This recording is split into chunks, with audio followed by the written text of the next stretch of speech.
एक बुढ़िया थी, उसके 7 बेटे थे।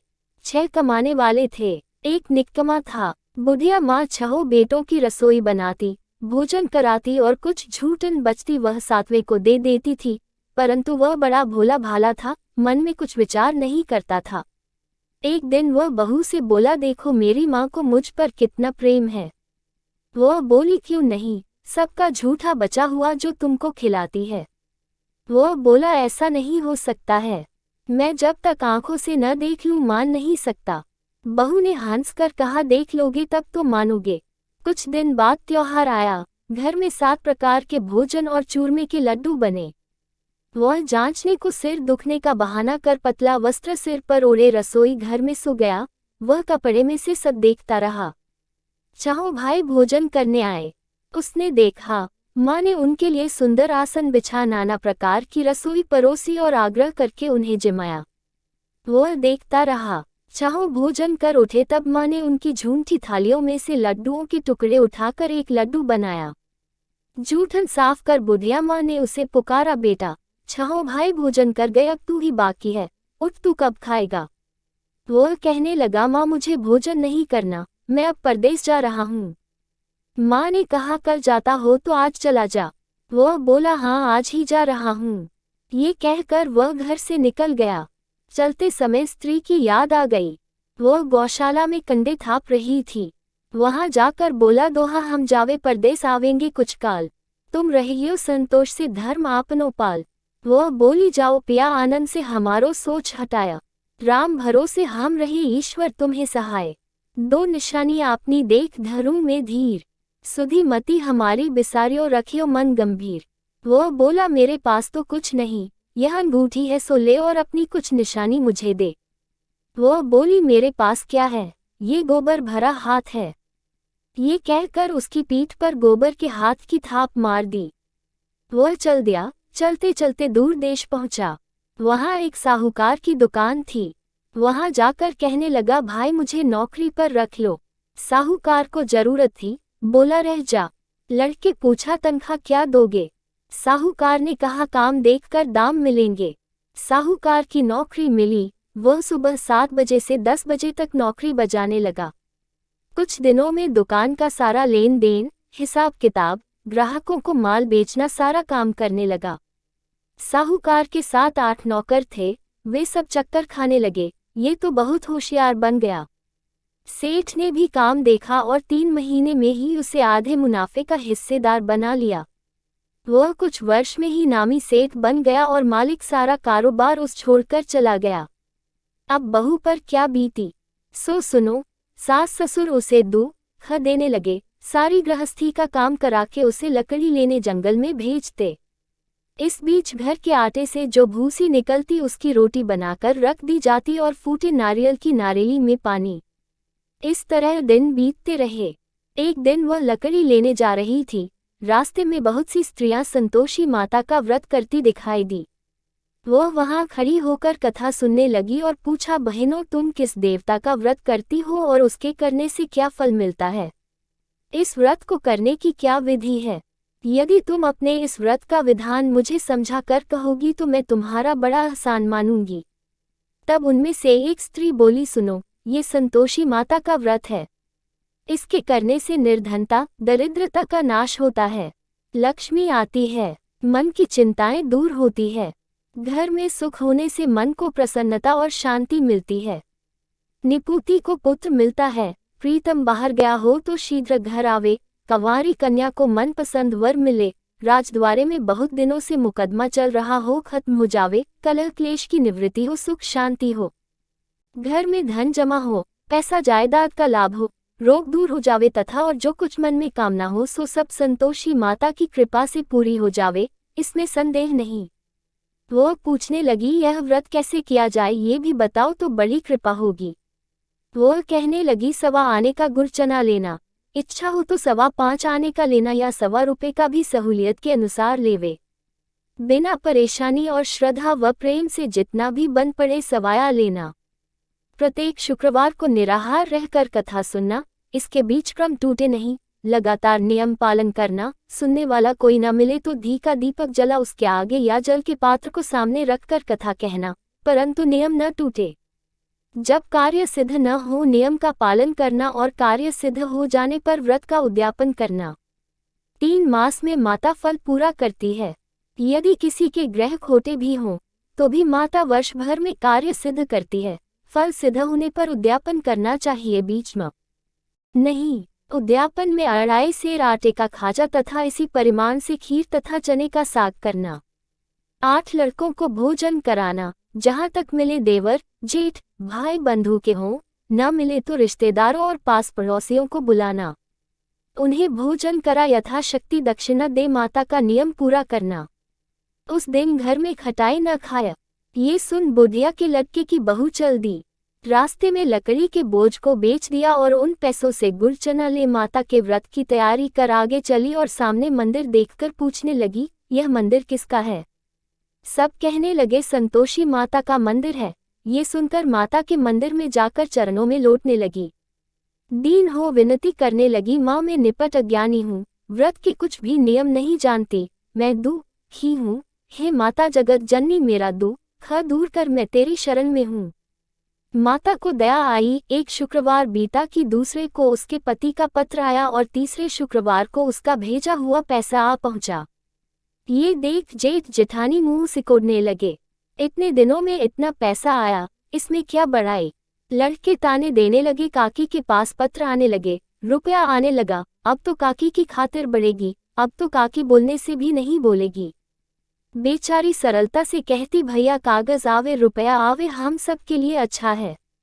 ऐसा कहकर आंखों में आंसू भरकर संतोषी माता के मंदिर में आ मातेश्वरी के चरणों में गिरकर रोने लगी। माँ मैंने तुमसे पैसा कब मांगा है? मुझे पैसे से क्या काम है? मुझे तो अपने सुहाग से काम है। मैं तो अपने स्वामी के दर्शन मांगती हूँ। तब माता ने प्रसन्न होकर कहा, जा बेटी, तेरा स्वामी आवेगा।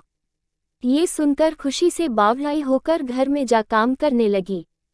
अब संतोषी माँ विचार करने लगी, इस भोली पुत्री को मैंने कह तो दिया कि तेरा पति आवेगा, कैसे? वो तो इसे स्वप्न में भी याद नहीं करता।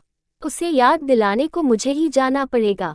इस तरह माताजी उस बुढ़िया के बेटे के पास जा स्वप्न में प्रकट हो कहने लगी, साहूकार के बेटे, सो रहा है या जागता है?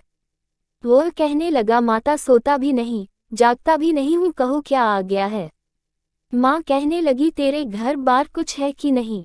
वो बोला, मेरे पास सब कुछ है, माँ बाप है, बहू है, क्या कमी है?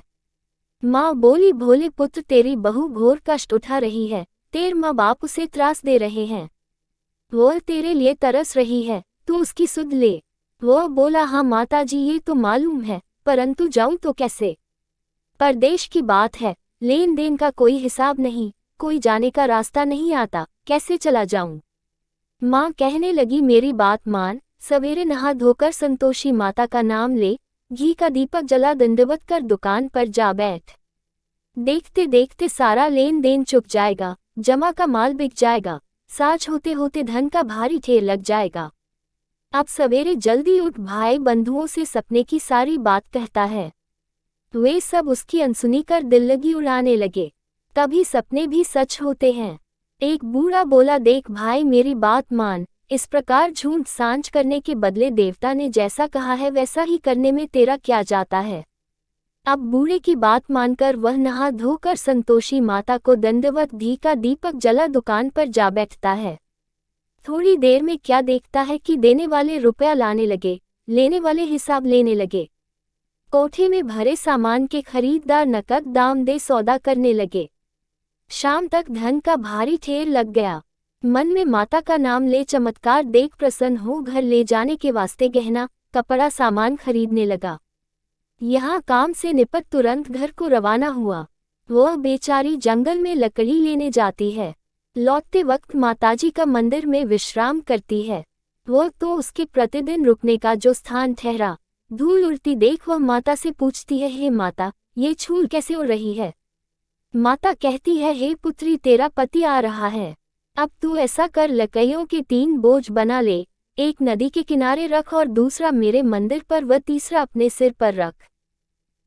तेरे पति को लकड़ियों का गट्ठर देख मोह पैदा होगा, वह यहाँ रुकेगा, नाश्ता पानी खाकर माँ से मिलने जाएगा, तब तू लकड़ियों का बोझ उठाकर जाना और चौक में गट्ठर डालकर जोर से आवाज लगाना, लो सासू जी लकड़ियों का गट्ठर लो, भूसी की रोटी दो, नारियल के खेपड़े में पानी दो, आज मेहमान कौन आया है।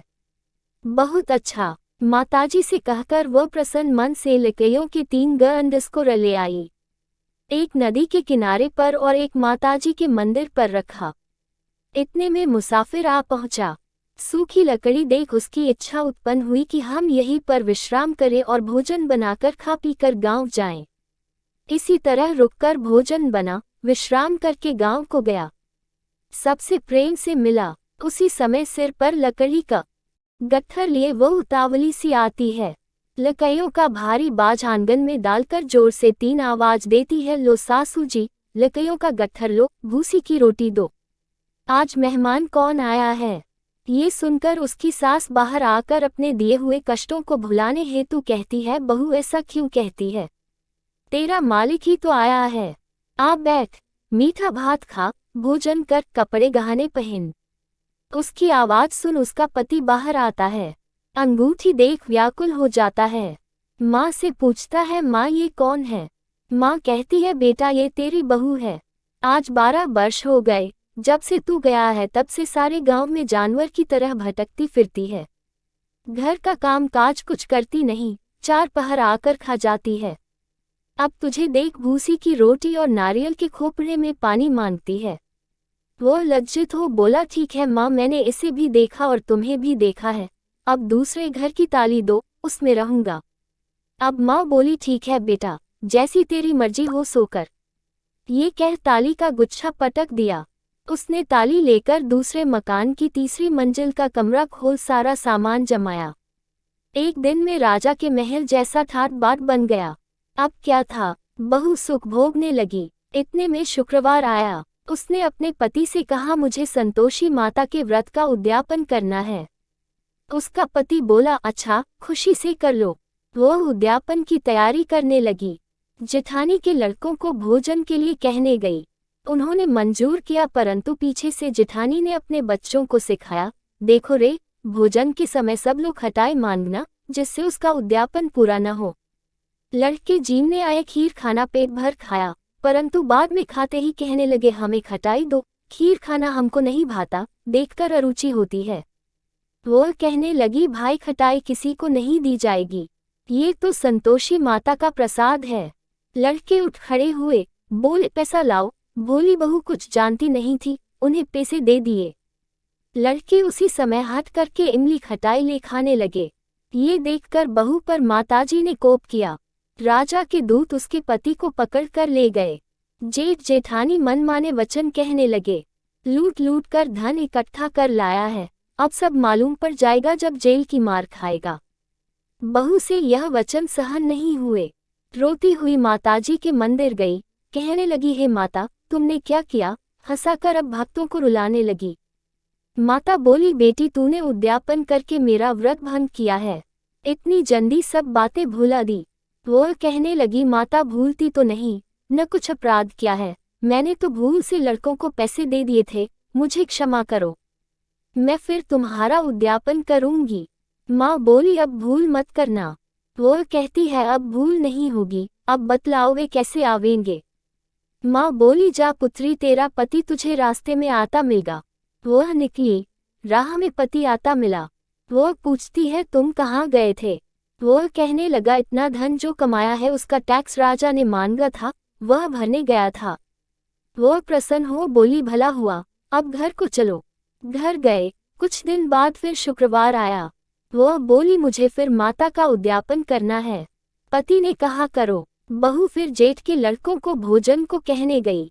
जेठानी ने 1-2 बातें सुनाई और सब लड़कों को सिखाने लगी, तुम सब लोग पहले ही खटाई मांगना।